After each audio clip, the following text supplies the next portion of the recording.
उवाच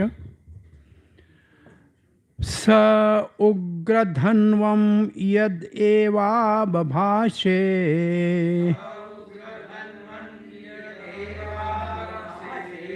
आशीष चतुष्णीम् अरविन्दनाभम्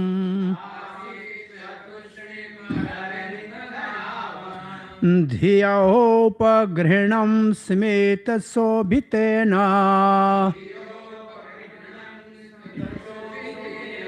मुखेन चेतो लुलुभे देवहूत्याः.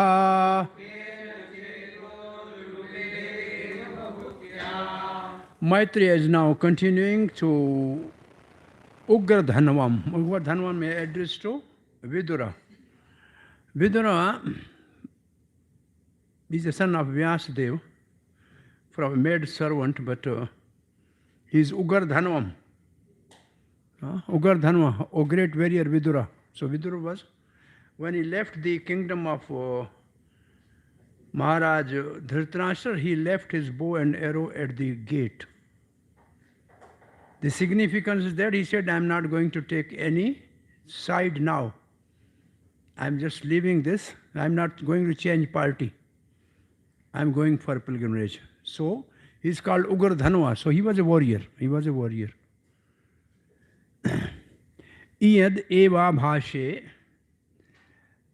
After Kardam Muni said like that, Asi Chatushnim Arvinda Nabham. And when he stopped speaking Tushnim, then he was thinking of Arvinda Nabham, which means Lord Vishnu. Dhiyo Upagrahanan Simitta Sobhitena. And on his face there was a smile. It means he was meditating on Supreme Lord Vishnu. Mukhena cheto lulubhe devahutyaha. And at that time he was captivated by the beautiful face of Devahuti. So Maitreya said, O great warrior Vidura, the sage Ugardam said this much and this much only, and then becomes silent, thinking of his worshipable Lord Vishnu, who has a lotus on his navel. As he silently smiled, Kardam, his face captured the mind of Devahuti, who began to meditate upon the great sage. So, purport is about the consciousness of Kardam Muni. And here it says, it appeared that Kardam Muni was fully absorbed in Krishna consciousness. Because as soon as he becomes silent, he at once began to think of Lord Vishnu. That is the way of Krishna consciousness. Pure devotees are so absorbed in thought of Krishna that they have no other engagement. Although they may seem to think or act otherwise, they are always thinking of Krishna. The smile of such a Krishna conscious person is so attractive that simply by smiling he wins so many admirers, disciples and followers. So many disciples of Srila Prabhupada said they were just waiting for the smile of Prabhupada. Just a little smile of Prabhupada have changed the life of so many people. So pure devotees, because when they are smiling, basically they are seeing the Supreme Lord, they are smiling for that. And that smile attracts the people because they are smiling by having the consciousness of thought of Krishna. So this is a good thing. It's not, Srila Prabhupada is taking purport from the context of Devahuti, and Kardam is taking the context of the Krishna conscious person, and his meditation and his smitta or smile admires so many people, followers and disciples.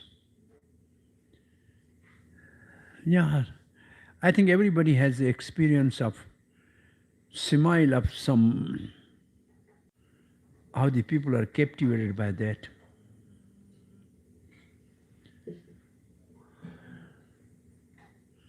So basically they are not smiling just to attract people, but they are smiling really because they are seeing the mercy and hand of Krishna in all the activities.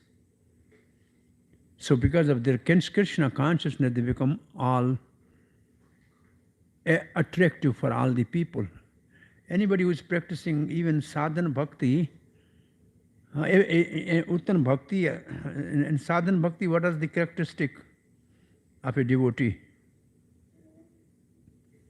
Klesha Gani and Shubhada. And in Shubhada, he becomes, people are attracted to him. He becomes, people like him. So even at the sadhana stage, there is a Shubhada. And under the Shubhada heading, if you remember, it is that he become attractive to all. All people are attracted to him. So even at that stage, so what to speak of the people who are advanced in spiritual knowledge? That is the important. Also, O fiery warrior Vidura, just as a warrior like you does not turn from battle, Kardam does not turn from dharma. So this is why Vidura was addressed as Ugar Dhanva. Because the Kshatri never turn their face away from war, if he is challenged. So Kardam, he will never turn his face away from dharma, on which he was focused. Dharma recommended by the Lord. What was the dharma recommended by Lord? Which he has told Paramhansa. Paramhansa dharma in a previous verse. The mind of Kardam become attracted by the smiling face of Devuti. Now Chakravarti path is taking otherwise.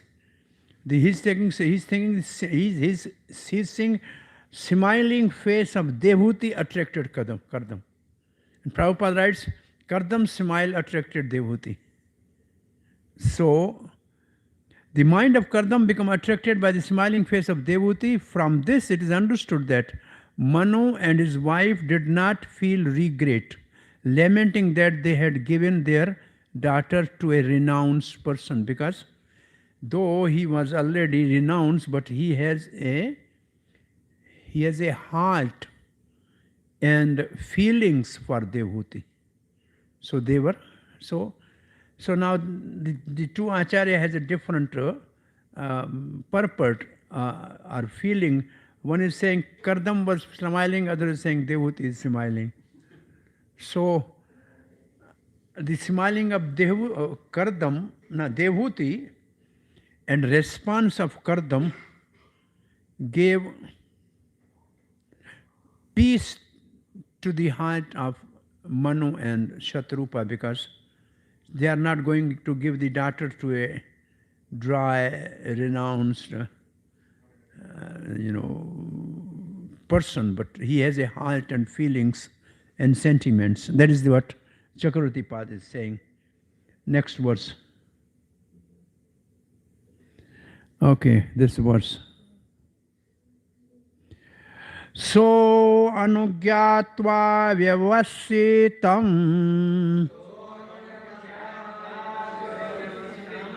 Mahesha duhitoho sputam Tasmai guna adhyaya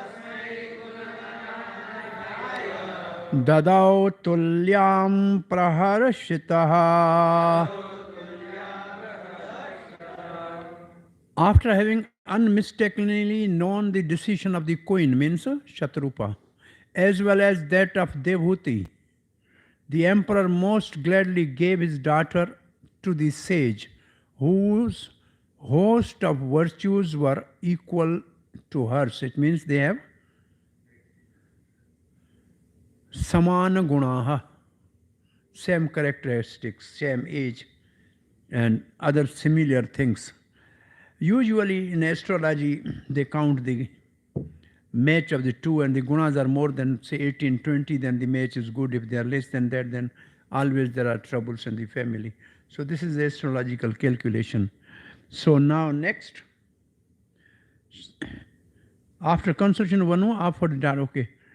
After that, understanding the desire of his daughter, the queen, he gave to the Kardam. Okay, this okay. Next.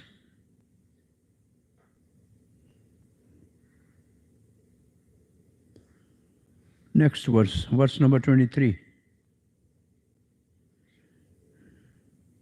Shatarupa Maharagni Pari Brahan Mahadhanan Dampatyoha Paryodat Pritya Bhusha Vasha Parichadna. Now the word Paribrahan means dowry. So Shatrupa Maharani is a great queen, Mahadhanan, a lot of wealth. What type of wealth? Which is used for dampatya, for a family life. She gave out of love. What? Bhusha, it means ornaments. Vasa means cloth. And Parichadan means the necessary household items. So they brought all and they gave. So Prabhupada is speaking about the dowry system, and which was prevalent at that time. So Empress Shatrupa lovingly, Pritya, gave most valuable presents, Mahadhanan, suitable for occasion, such as jewelry, cloth, household articles, and dowry to the bride and bridegroom. The custom of giving one's daughter in charity with a dowry is still current in India. The girls are given according to the position of his father of the bride, whatever his position is. If the poor, he can give something. Prabhupada said, if he has nothing, he can give a flower and a leaf. Just he give a tulsi leaf and a flower, that is enough. But he should give something, that is important. So Paribharam Mahadhana means dowry which must be awarded to the bridegroom at the time of marriage. Here the Mahadhana means greatly valuable gift befitting to the dowry of an empress. The words Bhusha, Vasa, we have discussed this, okay, you know this. Now next, all things befitting the marriage ceremony of an emperor's daughter were awarded to Kardam Muni, who was until now observing celibacy as a brahmachari. The bride Dehuti was very richly dressed with ornaments and clothing. In this way, Kardam Muni was married with full opulence to a qualified wife and was endowed with a necessary paraphernalia for household life. In the Vedic way of marriage, such a dowry is still given to the bridegroom by the father of the bride, even in poverty-stricken India. There are marriages where the hundreds and thousands of rupees are spent for dowry. The dowry system is not illegal, as some have tried to prove. The dowry is a gift given to the daughter by a father to show goodwill, and it is compulsory. In rare cases where the father is completely unable to give dowry, it is enjoined that he must at least give a fruit and a flower. As stated in Bhagavad Gita, God can also be pleased even by fruit and flower. When there is a financial inability and no question of accumulating a dowry by another's means, one can give a fruit and flower. So, like the boys has a share in the property of the father, sons have a share. So daughter can be given a share at the time of marriage in the form of dowry. But this was misused in a present day. You know, the misuse in a present day. They are selling their sons. Huh? They are selling their sons. Say how much you will give that we can give you daughter. Yeah? The language in Marwadi is khokha, means crore. Not 100,000, which car, which model car. So this is wrong. According to the means of a father of a bride, he should give the dowry to the... This is good in South Indians.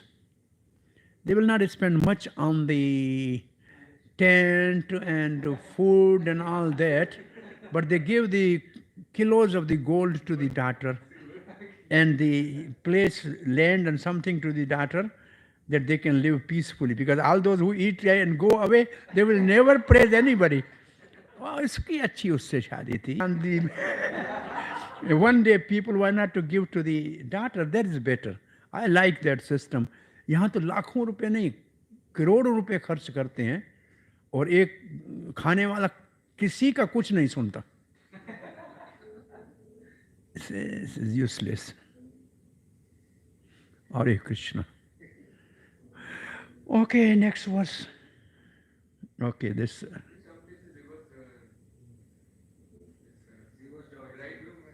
What? Bridegroom has to. This is called Kanya Shulk. In Sanskrit, it's called Kanya Shulk.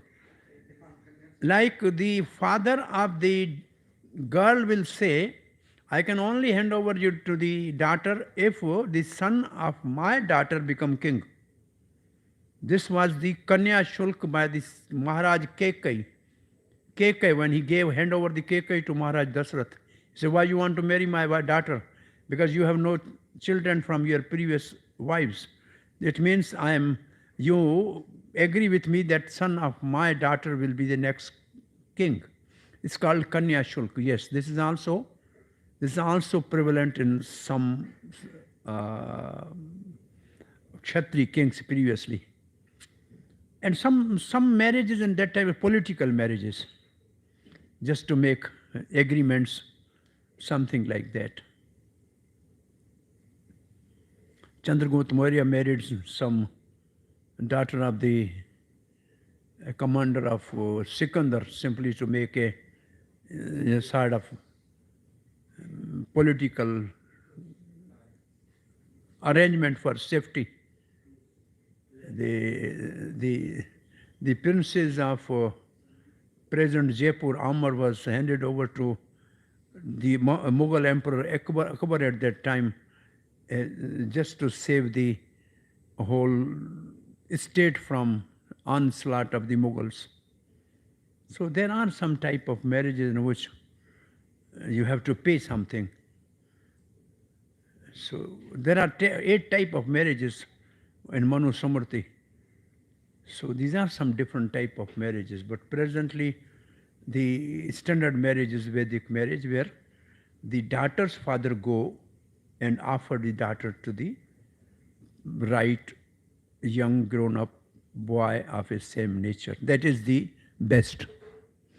Next verse. Thus, relieved of his responsibility by handing over his daughter to the suitable man, Swayambhu Manu, his mind agitated by feeling of separation, embraced his affectionate daughter with both his arms. So this is now a typical scene of separation of the girls from their parents at the time of marriage. This is a completely sort of emotion in which they are very happy at the depth of their heart, but same time they are very much feeling pain of separation. This is a very interesting, actually. They are happy because girl is going according to the Vedic system, handed over to the right person. Now her life will start, and they are feeling separation because they are now she is no more their daughter.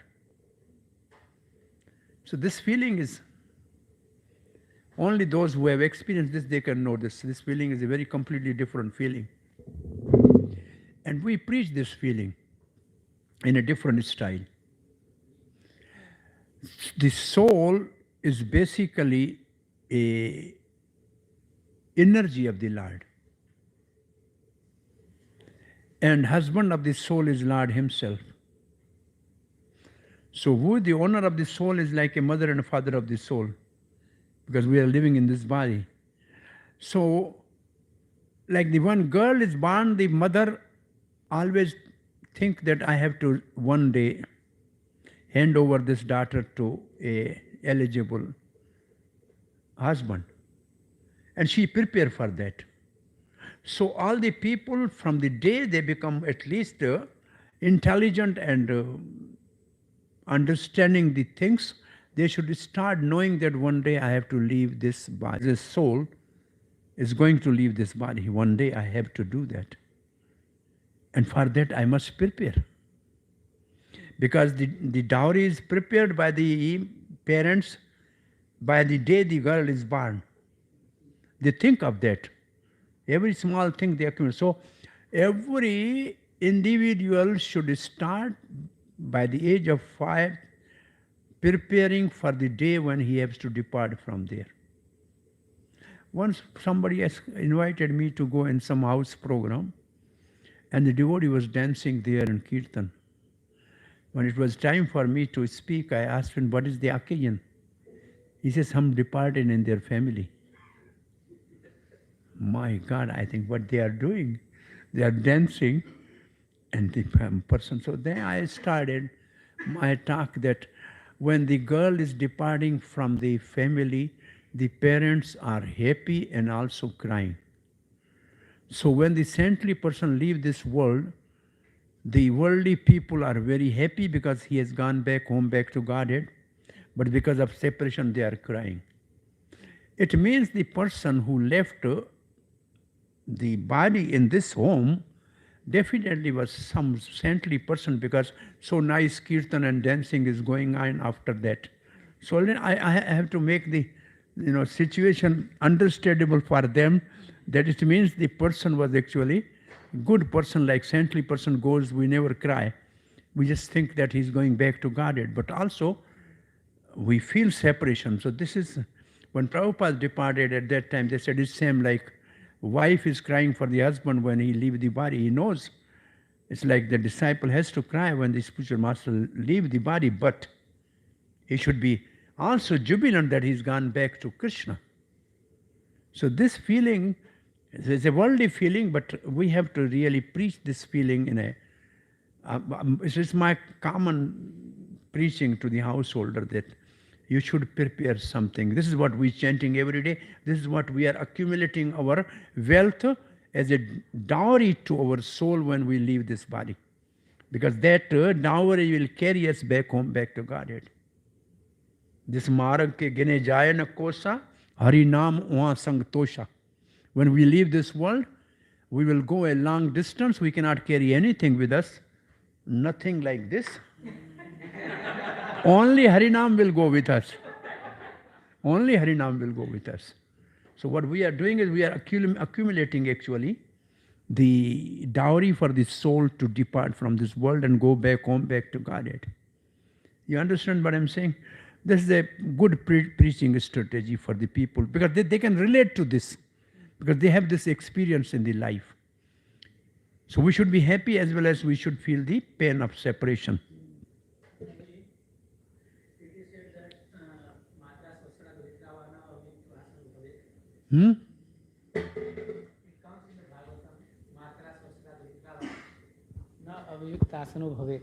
Yeah.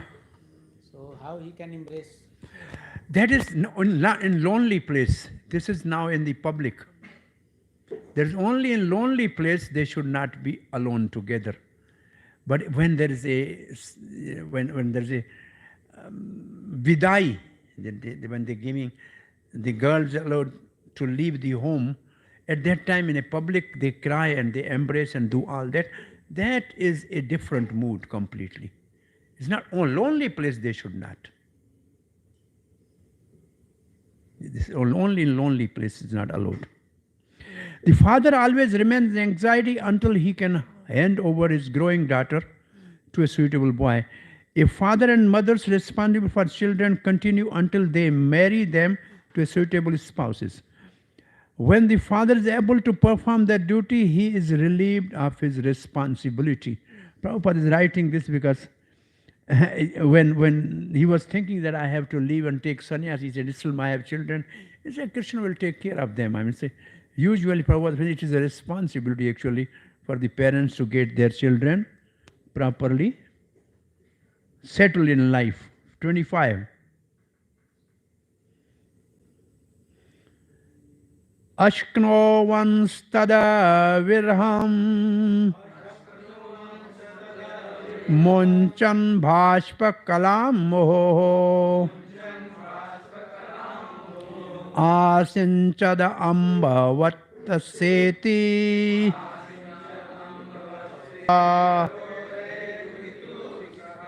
These are the symptoms of separation. Ashka anuvansattada virham. In the separation of the daughter, tears were rolling down the cheek. Muncha bhasam kalam muhu anchan ambavati. And he was saying, my daughter, my mother. So usually, even in present day, बच्ची को बोले ए मेरी माँ, they used to say like that. Amba means ma. Net duhita sikha, and by tears the head of the daughter was moist. That's what it means actually. What is this? The emperor was unable to bear the separation of his daughter Viraha.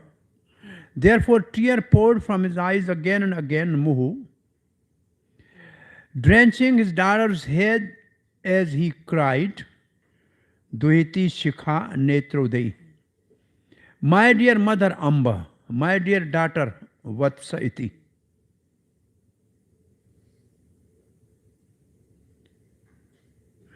The word Amba is significant. Father sometimes addresses his daughter in affection as mother, and sometimes as my darling. The feeling of separation occurs because until the daughter is married, she remains the daughter of the father. But after her marriage, she is no longer claimed as a daughter in the family. She must go to the husband's house. For after a marriage, she becomes the property of the husband. According to Manu Samrita, then there are 3 stages of the woman. Okay? Next verse. Verse number 26 and 7. Amantretam muni varam अनुज्ञातः सह अनुगः तस्थते रथम आरोह्य स भार्यः स्वपुरं नृपा उभयो ऋषिकुलयायाः सरस्वत्याः सरोवर उदयौ सह ऋषीणाम् उपशान्तानाम् पश्यन्नाश्रमः सम्पदाः. Rishi Kulyam is a word Prabhupada has actually explained in the purport. Rishi Kulyam, hermitage of the rishis, are so pleasing when we see such places. So this is the main purport is on Rishi Kulyam. After obtaining the great sage's permission to leave, the monarch mounted his chariot with his wife and started for his capital, followed by his retinue. Along the way, he saw the prosperity of the tranquil seers, rishis. Prosperity means sampada. Beautiful hermitages, Kulla, Rishi Kulla, on both of the charming banks of Saraswati, the river so agreeable to saintly persons. Now, Srila Prabhupada's purport. As cities are constructed in a modern age with the great engineering and architectural craftsmanship, so in days gone by, there were neighborhood called Rishi Kula, where great saintly persons resided. In India, there are still many magnificent places for spiritual understanding. There are many rishis and saintly persons living in nice cottages on the banks of the Ganga and Yamuna for the purpose of spiritual cultivation. While passing through, the Rishi Kulas, the king and his party, were very much satisfied with the beauty of the cottages and hermitages. It is stated here, Pashyan Ashram Sampadam. The great sage had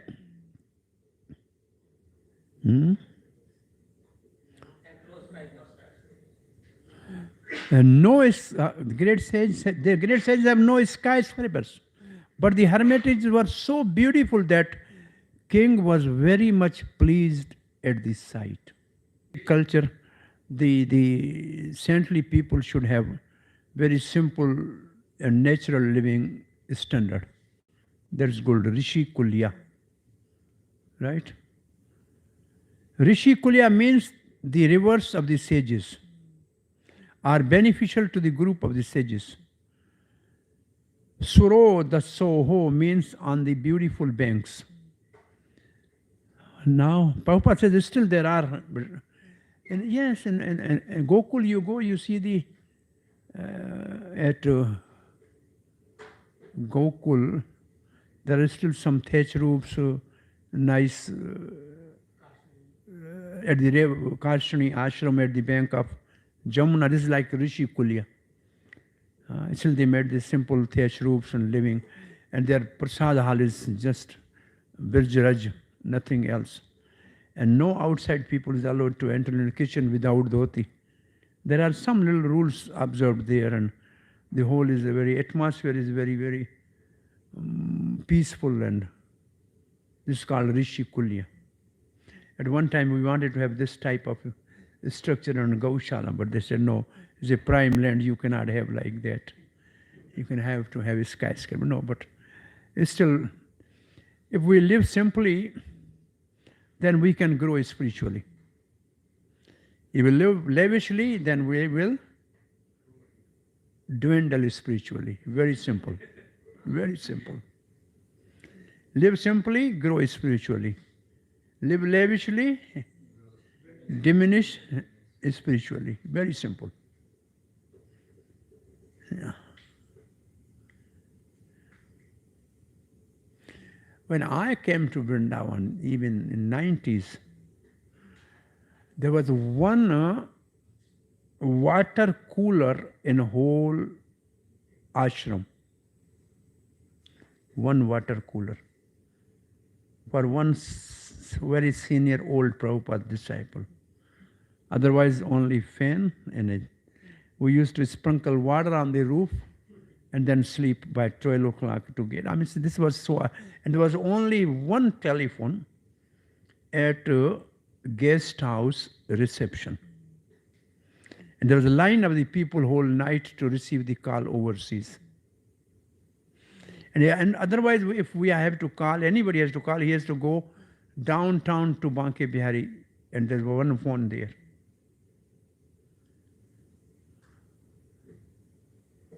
It was so simple. I mean, it was so simple life. There was nothing like that. Now, every room has an air conditioner. Yeah? And every person has 2 telephones. But spiritually, that time, the consciousness was very,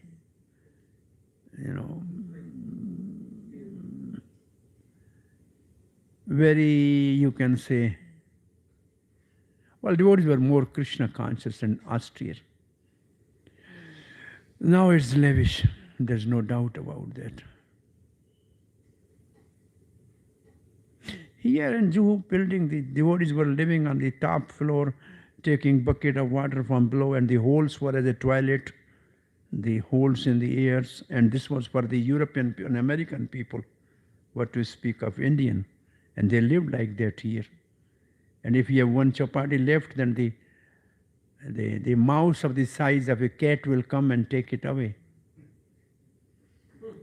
They lived a very hard life, Prabhupada told Jamuna Devi, you were waterproof in England because it is raining all the time.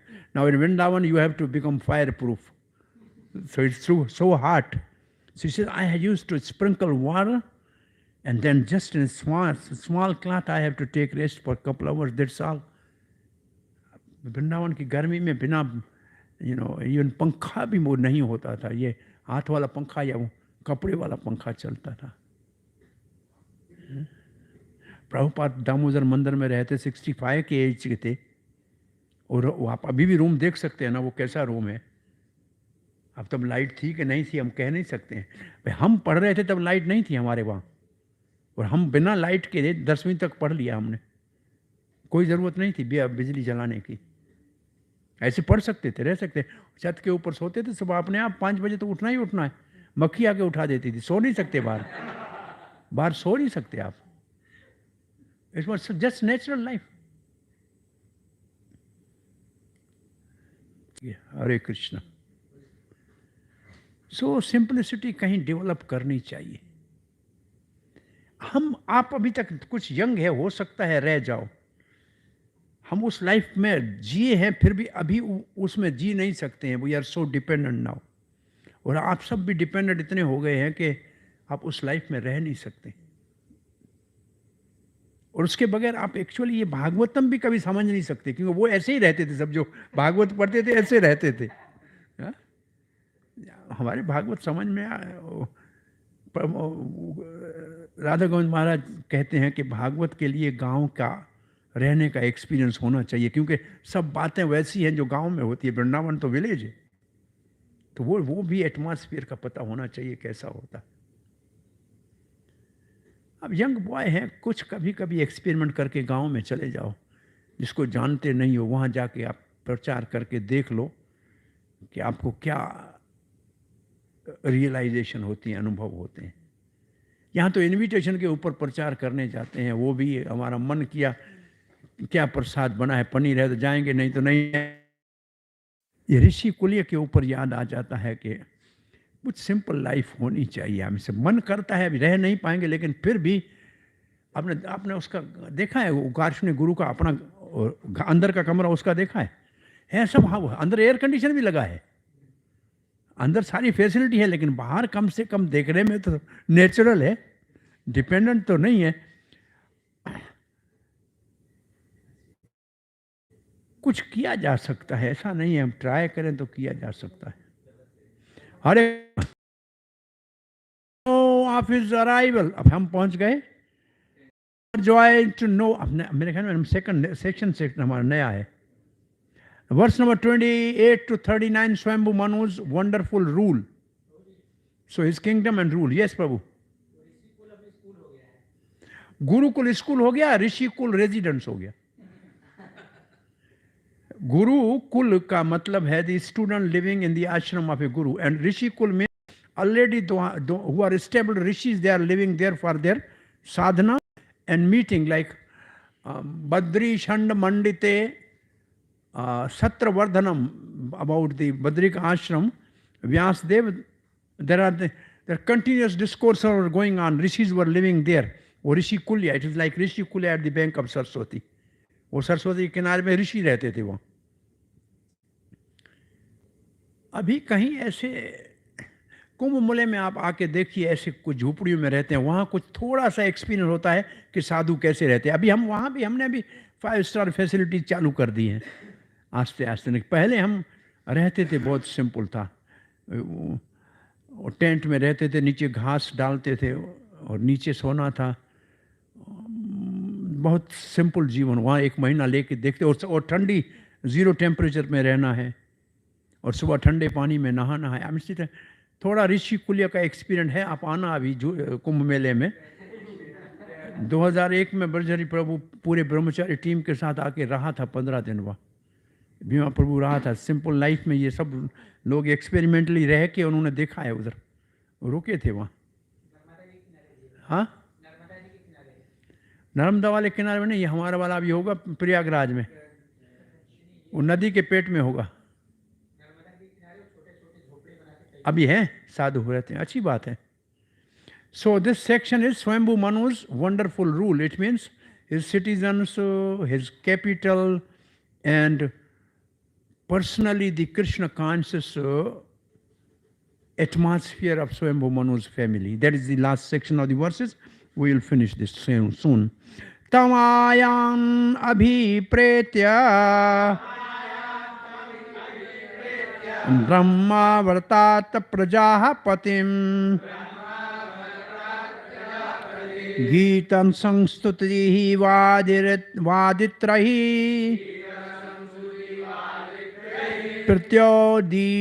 प्रत्योद्युः परहस्थिता Tam means Swayambhu Manu. Ayantam means when he arrived. Abhi Pretya, when they knew this, where Brahmavartam, the place where he was going, Prajapatim, he was the ruler of the city. Gita, they were singing so many nice songs. Astuti, praying him. Vadrahi, by the different musical instrument.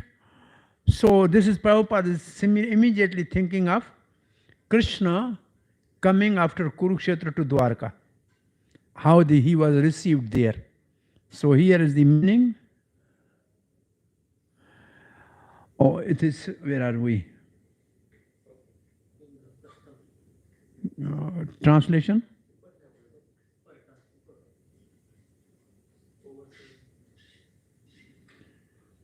Custom, but we should. Okay. Translation.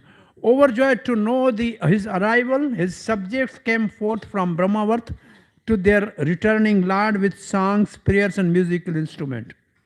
And Prabhupada's purport. It is the custom of the citizen of the kingdom's capital to receive the king when he returns from the tour. Okay? कुछ हो गया इधर? Okay. When he returns from tour, there is a similar description from the Krishna return to Dwarka. When after reading all this, what we should do is, similarly, when the spiritual masters of saintly people are coming, there is always a reception for them. So we should practically translate this in our circumstances. When Prabhupada used to come, hundreds of devotees used to go to the airport. There was a big kirtan. When he arrives, then there was a reception, garlands, all this. So this is the culture, to receive a gentleman. But there are other systems which we have forgotten. After receiving, first thing is first we garland them there, we chant, we glorify. Then when he arrives there, then washing his feet. Padyam, Achmanyam, Madhupakram. It means he has come from long distance, so we should give him some nourishing drink. Madhupakram is a special drink made with the honey, yogurt and milk. All together is a refreshing drink to be given to the person coming from a distance, then giving him asan, and then talking with him. There is a system of receiving the guest. Or this is a reception. Brahmavarth kingdom of Swayambhu Manu was nicely dressed. Prabhupada said that the cities used to have gates and the walls. Delhi still has a gate, Ajmeri gate, towards Ajmer. And some cities used to have the different gates and the walls, though. So this is the Swayambhu Manu's city was like that. Okay, verse 29 and 30. So this is the city of Brahmati, rich in all kinds of wealth. Brahmati is a capital of Aryavart, of Swayambhu Manu. Brahmati is the name of capital of Swayambhu Manu. It was rich in all kinds of wealth, was so called because Lord Vishnu's hair dropped there. इसको ब्रह्मति क्यों कहते हैं? वारादेव का एक बाल. Varadev, one hair fell there. So that place is called of his body when he manifested himself as a boar. As he shook his body, this very hair fell and turned into blade of evergreen kush grass. ये जो कुश घास है ये भगवान वारादेव का बाल है. और ये जो ब्रह्मति है यहाँ सिर्फ हरा हरा कुश ग्रास है और काश ग्रास है. Kush grass and kash grass. Kash grass is to make the chatai. Khatiya. अच्छा, chatai for the sadhus, for that purpose. So another kind of grass used for mats, by means of which the sages worshipped Lord Vishnu after defeating the demon who had interfered with the performance of his their sacrifice, हिरण्याकश, वारादेव ने हिरण्याकश को मारा था, उसके बाद उसकी पूजा की थी. Purport. Any place directly connected with the Supreme Lord is called a Peeth Sthan. Peeth Sthan. Brahmati, the capital of Swayambhu Manu, was exalted not because the city was very rich in wealth and opulence, but because the hair of Lord Varaha fell at this very spot. These hairs of Lord later grew as green grass, and the sages used to worship the Lord with that grass after the time when the Lord killed the demon Hiranyaksha. Yagna means Vishnu and the Supreme Personality Godhead. In Bhagavad Gita, karma is described as yagna artha karmano. So this yagya, karma work must be done for the Vishnu. So yagya means Vishnu. Now Prabhupada writes, if something is done for sense gratification or any other purpose, it will be binding upon the worker. If one wants to be freed from the reaction of his work, he must perform everything for satisfaction of Vishnu or Yagna. In the capital of Swayambhu Manu, Brahmati, these particular functions were being performed by the great sages and saintly persons. So, this is the Krishna conscious atmosphere of Swayambhu Manu's kingdom. What was Brahmavarth like? In that place there was a city of Brahmati, where the hair of Lord Varaha fell. Kush and Kash grass. Okay. Now the verse number 31. 31. 29, 32, glories of Manu's capital. So two more verses, glories of Manu's capital. The Kush, Kash, Mayam, Bahir, the same thing. Manu spread a seat of Kush and Kash and worship Lord, the personality of Godhead, by whose grace he had obtained the rule of terrestrial globe. So here is a purport. Manu is the father of mankind, and therefore from Manu comes the word man, or in Sanskrit Manushya. Those who are in the better position in the world, having sufficient wealth, should especially take lesson from Manu, who acknowledge his kingdom and opulence to be the gift from the Supreme Personality of Godhead, and thus always engage in devotional service. Similarly, the descendant of Manu, human beings, especially those who are situated in well-to-do condition, must consider that whatever riches they have are gift from the Supreme Personality of Godhead. Those riches should be utilized for the service of the Lord in sacrificial performed to please Him. That is the way of utilizing wealth and opulence. No one can achieve wealth, opulence and good birth, a beautiful body or a nice education without the mercy of Supreme Lord. क्या है ये चार चीजें? Janam Aishwarya, this is only by the mercy of the Lord. So, therefore, those who are in possession of such valuable facilities must acknowledge their gratefulness to the Lord by worshipping Him and offering what they have received from Him. When such acknowledgement is given, either by family, nation, society, their abode becomes almost like Vaikunt, and it becomes free from operation of threefold miseries of material world. In the modern age, the mission of Krishna consciousness is for everyone to acknowledge the supremacy of Lord Krishna. Whatever one has in his possession must be considered a gift by the grace of Lord. Everyone therefore should engage in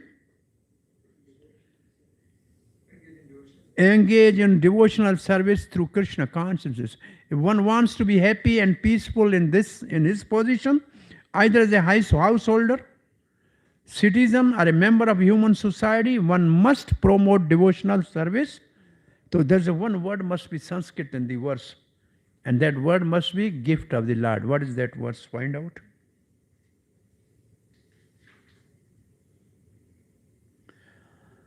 Kushakashamayam baharir astirya bhagavan mano Ayajadda yagna purusham labdha sthanam yato bhuvam. Labdha sthanam yato bhuvam.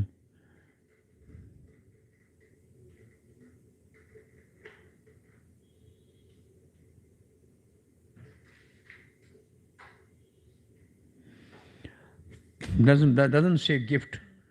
कोई शब्द नहीं दिख रहा है gift जैसा. Verse number 32. Brahasmatim nama vibho yam niravishya samavasa tasyam pravishto bhavanam tapatriya vinashanam. Having entered the city of Brahaspati, in which he had previously lived, Manu entered his palace, which was filled with an atmosphere that eradicated the three miseries of the material existence. So the material world or material existential life is filled with the threefold miseries, and everybody knows this: body, mind, other living entities, and by Deva, Adi Devam, Adi Bhotam, Adhyatmik, from the superior governing authorities of the universe. It is not that the miseries of the material world completely vanish when one takes to Krishna consciousness, but for one who is in Krishna consciousness, miseries of material world have no effect. What it means? Like you have immunization, disease does not stop, but you are saved from that. So the miseries will remain in the material, but one is who is Krishna is not affected by that. We cannot stop the miseries of the material atmosphere, but Krishna consciousness is the antiseptic method to protect us from being afflicted by the miseries of the material existence. For a Krishna conscious person, both living in heaven and living in hell are equal. Where is this? One verse from the Bhagavatam. Na bibhidya kutas na bibhyate.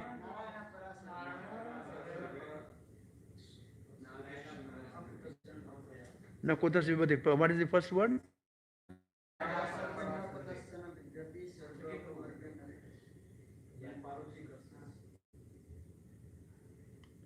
For a devotee, heaven or hell are same. He is not afraid of any situation. Because he is Narayan Parayana. Narayan Paraha Kutaschit Bibhyate, right? That is what is written here. For a Krishna conscious person, from being affected by the misery of material world, for Krishna person, both the living in heaven and hell are equal.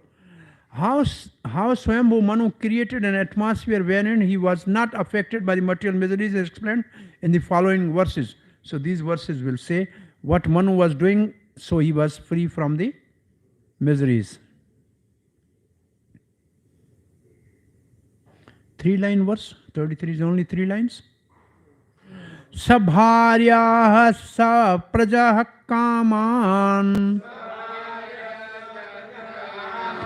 bubhuje anya virodhattah sangyamana satakirtihi. Emperor Swayambhu Manu enjoyed life with his wife and subjects and filled his desires without being disturbed by unwanted principles contrary to the process of religion. Celestial musicians and their wives sang in chorus about the pure reputation of the emperor, and early in the morning every day he used to listen to the pastime of the Supreme Personality of Godhead with a loving heart. So Prabhupada's purport is interesting. Human suicide is actually meant for self-realization of perfection in Krishna consciousness. There is no restriction against living with wife and children, but life should be so conducted that one may not go against the principles of religion, economical development, regulated sense gratification, and ultimately liberation from material existence.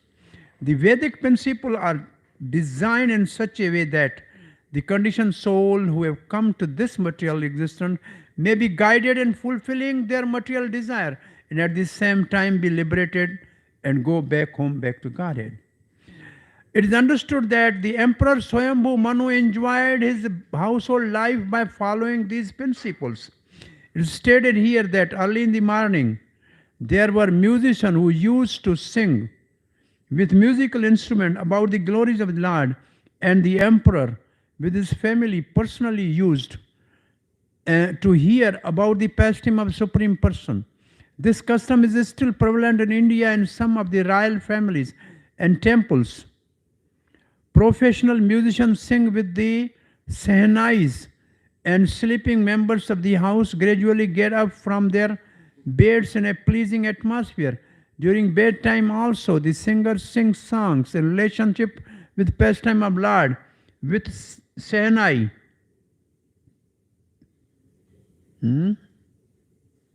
With sehnai. That's all.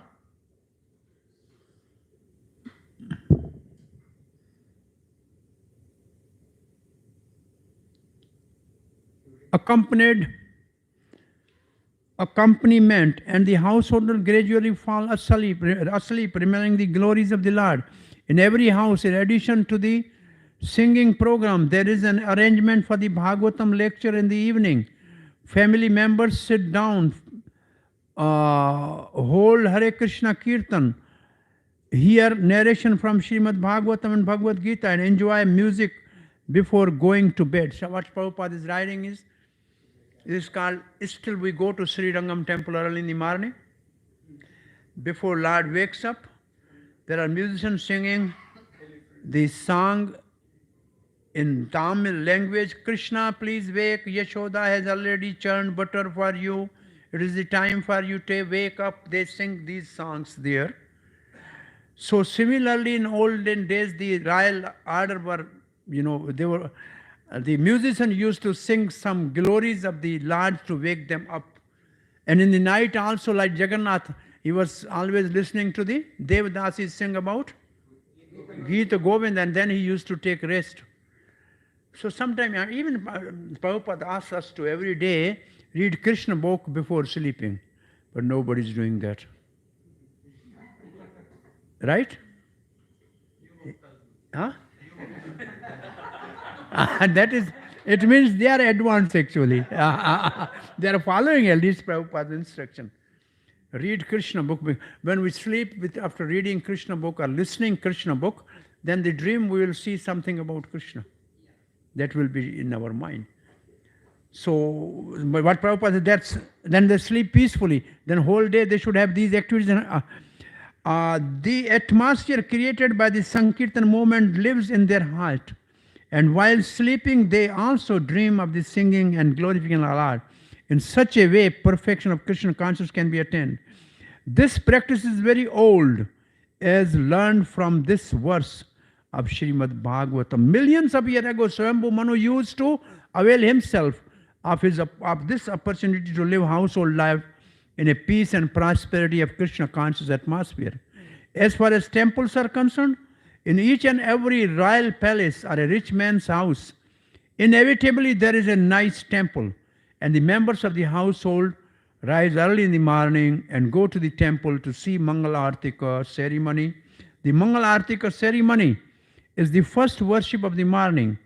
In the Artika ceremony, a light is offered to the circuit. आप जानते हैं ये इसको करने कहने पढ़ने की जरूरत नहीं है.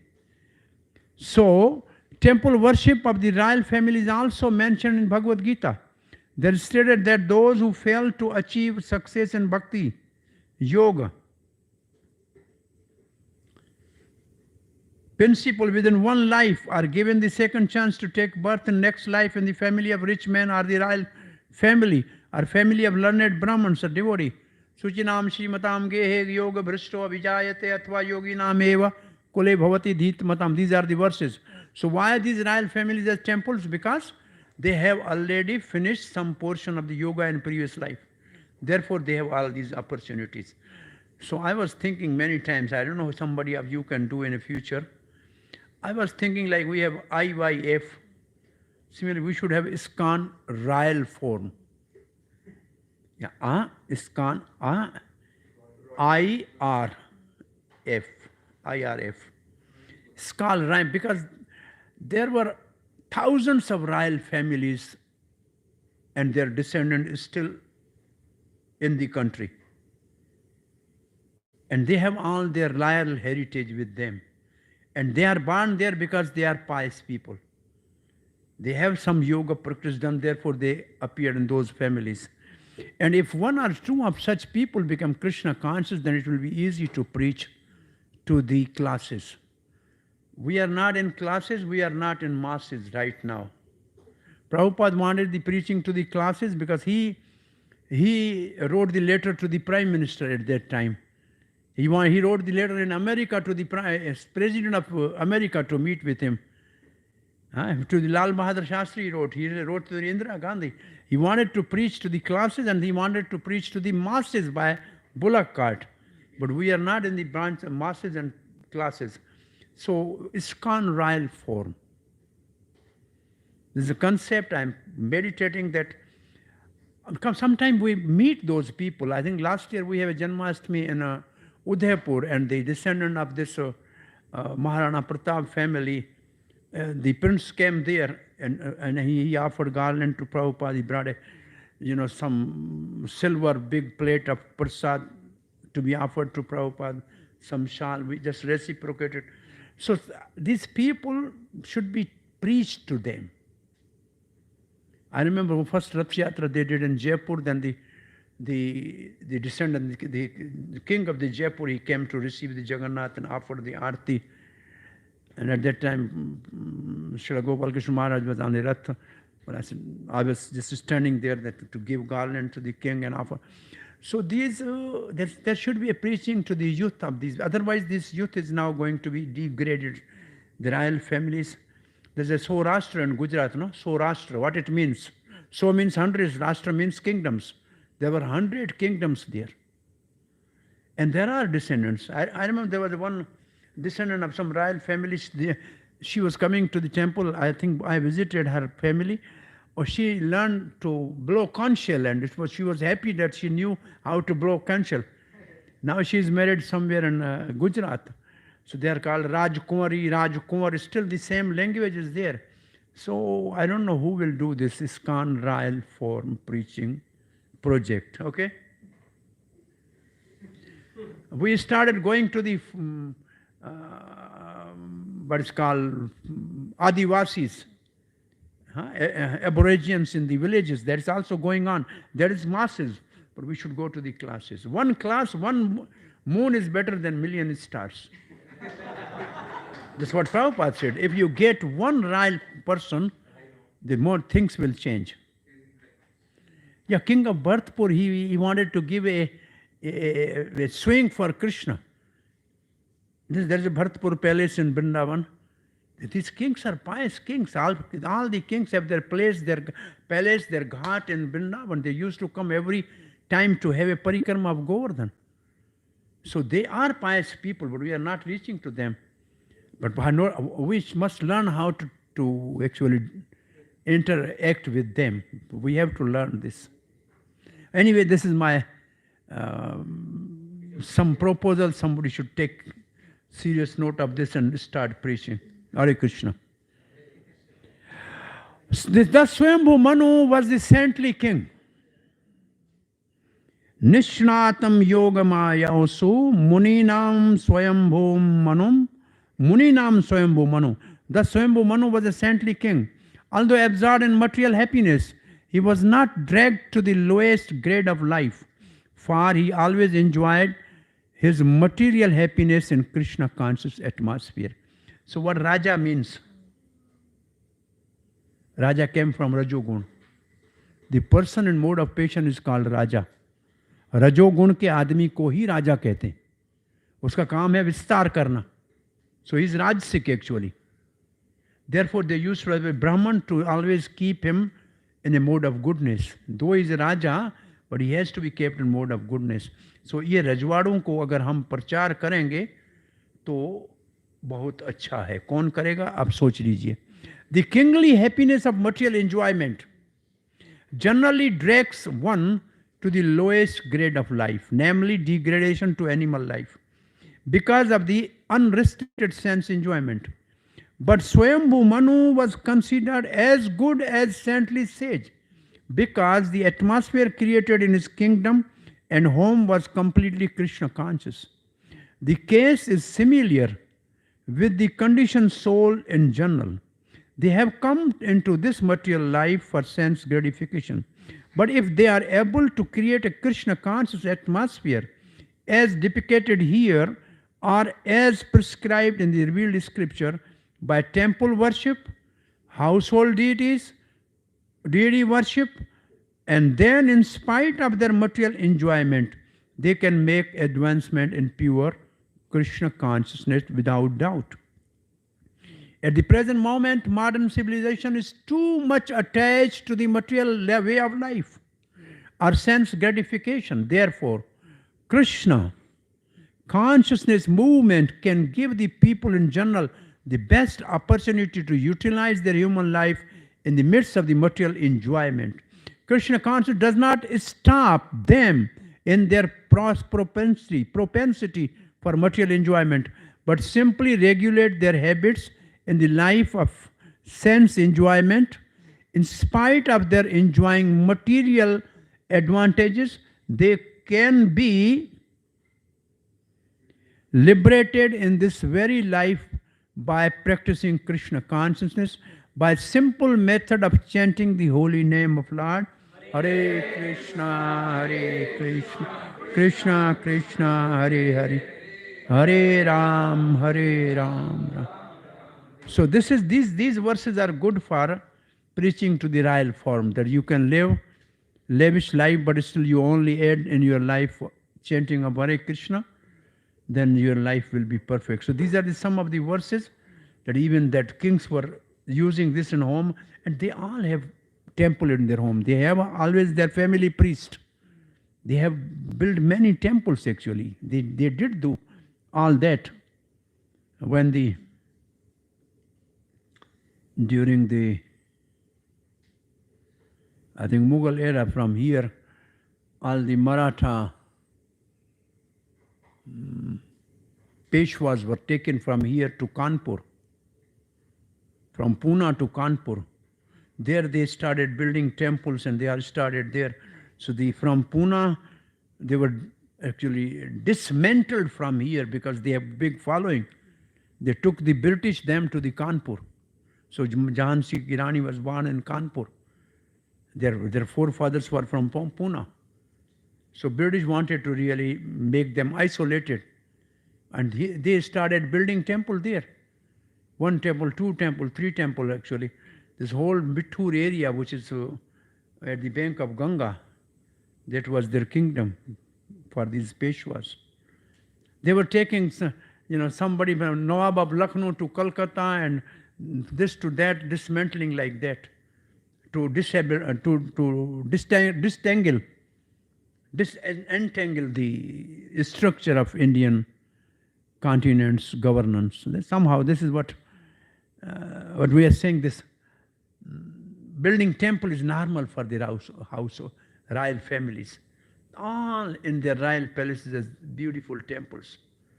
Some worshipper of Krishna, some Devi, but there is something going on there. Not Israel, Vrindavan, say Radha Krishna beautiful temple at Barsana, Jaipur Maharaj temple behind the Laldi temple, Nimbark Sampradaya, 4 Kumaras there. The huge property in Vrindavan, maybe tens of acres, Radha Krishna temple on the main road of Vrindavan. They are all built by the king of Jaipur. There is a whole place called Jai Singh Ghera. Jai Singh is the king of Jaipur. The temple of Radha Govind Dev Ji was built by the red stone by Man Singh from the permission of great King Akbar. So there are all these people already devotees. Why we are not approaching them, I don't know. Hare Krishna. 35.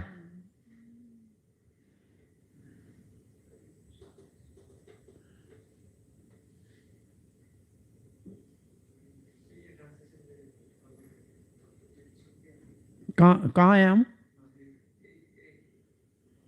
Consequence of the duration of 35? Huh? 35? Right? Ayatayamastasyasan Yamaha swantaraha vapanaha Shanavato dhyayato Vishnu Kurvato bhruvataha kathaha. Consequently, although his duration of life gradually came to an end, his long life consisting of Manvantara era was not spent in vain, since he ever engaged in hearing, contemplating, writing down, and chanting the pastime of the Lord. Since he heard about Lord, meditated on him, spoke about him, and made composition with his words about him, his passing of time extending for a manvant was not in vain. A freshly prepared, now Prabhupada is giving analogy, and then he's coming to the point. The analogy is, a freshly prepared food is very tasteful, but if kept for 3 or 4 hours, it becomes stale and tasteless. So the existence of material enjoyment can endure as long as life is fresh. But as the fag end of the life, everything becomes tasteless and everything appears to be vain and painful. The life of Emperor Swayambhu Manu, however, was not tasteless as he grew older. His life remained as fresh as in the beginning because of his continued Krishna consciousness. The life of a man in Krishna consciousness is always fresh. It is said that the sun rises in the morning and sets in the evening, and its business is to reduce the duration of everyone's life. But the sunrise and sunset cannot diminish the life of one who engages in Krishna consciousness. Which verse? Ayu Harati Punsham. So, example, Prabhupada was at the age of 75, fresh and able to establish this Krishna conscious movement. So, Krishna conscious people advancing, and they are always more active and more achievements and more milestones. So, they are not become tasteless, they become ever tasteful. So Swayambhu Manu's life did not become stale after some time, for he engaged himself always in chanting about and meditating upon Lord Vishnu, and he is the greatest yogi because he never wasted his time. One who never wastes his time, what is that called? Avyata kalatvam. And what is the stage of devotion? Bhav bhakti. It's the symptom of bhav bhakti. Avyakt. Avairat kalatvam. Okay, it is especially mentioned here Vishnu kurvataha kathaha. When he talked only of Krishna and Vishnu and the person of God. And when he heard something, it was about Krishna. And when he meditated, it was about Krishna and his activities. It is stated that his life was very long, 71 yuga. 71. Yesterday we were discussing 71 and 2. So 71 yuga. One yuga is complete in 432,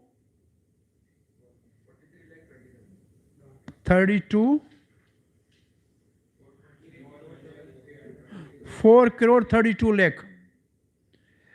71 of such yuga is the duration of life of Manu, and the 14 such Manus are come into the life of Brahma. Okay, this is the general knowledge you know. Okay, next.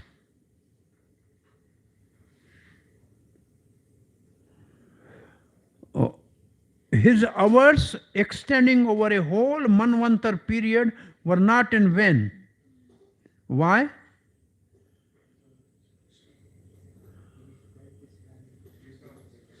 Because he was always Krishna conscious. Now the verse number 38 and 36. Saevam swantram ninyaye yuganam ekasaptatim vasudeva prasangena paribhuta gati triyaha.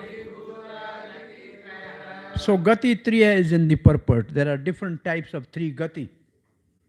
One three gati is sleeping, wakefulness and dreaming.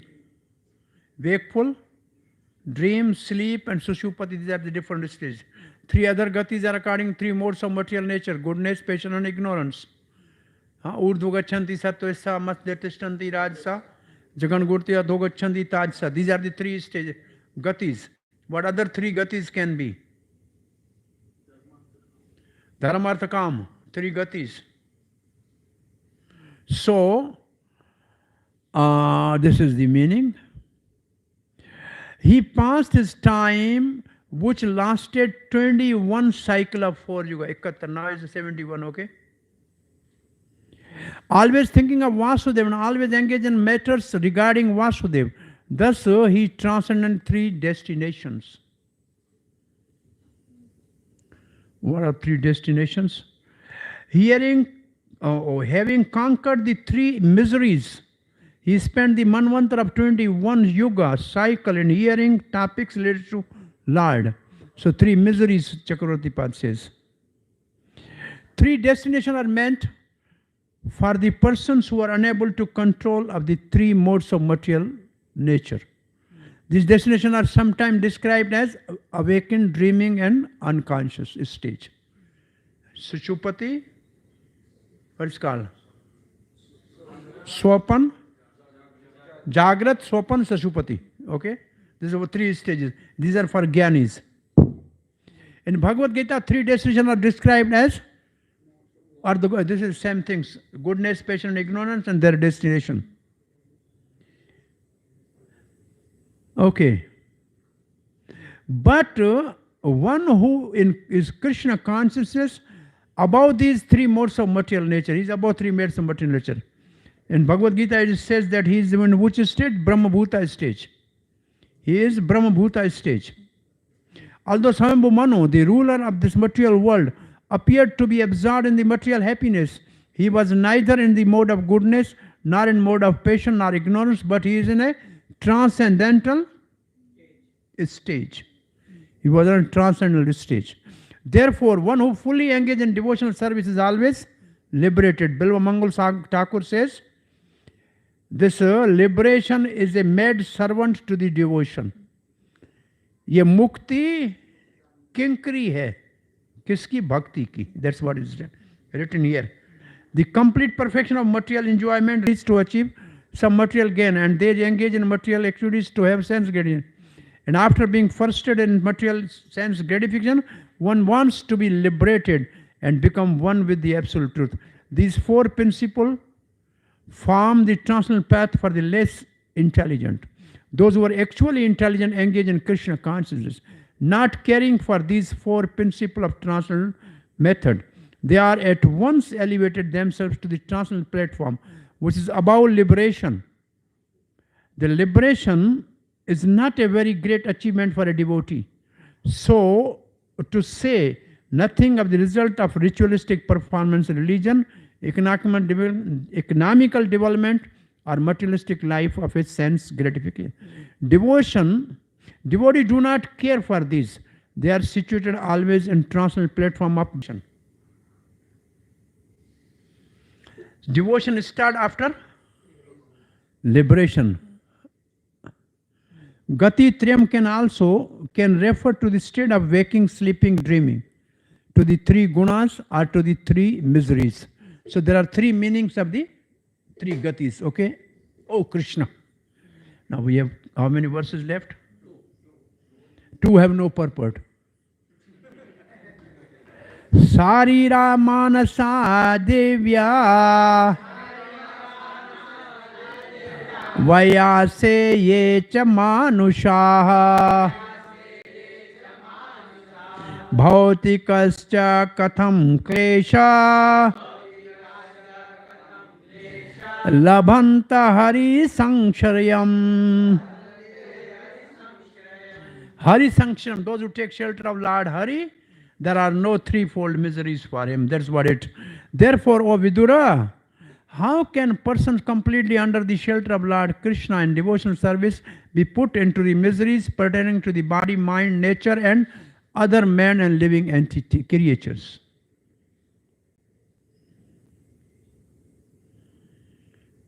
Okay.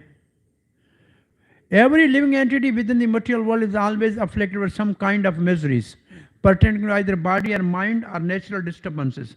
Disturbance due to the cold, winter, severe heat, summer always inflict miseries in the living entities in this material world. But one who has completely taken shelter of the lotus feet of Lord and Krishna consciousness is in transcendental stage. He is not disturbed by any miseries either due to the body, mind, or natural disturbances of summer, winter. He is transcendental to all these. Bhakti is the cause of overcoming miseries. Divya here means coming from the intermediate sky, place of ghost. Manusha means those who take the role of enemies. And Bhautikaha means influence of cold heat. And Vayayase means Ovidura, okay? Vayayase, Vayase. Vayase means son of Vyas.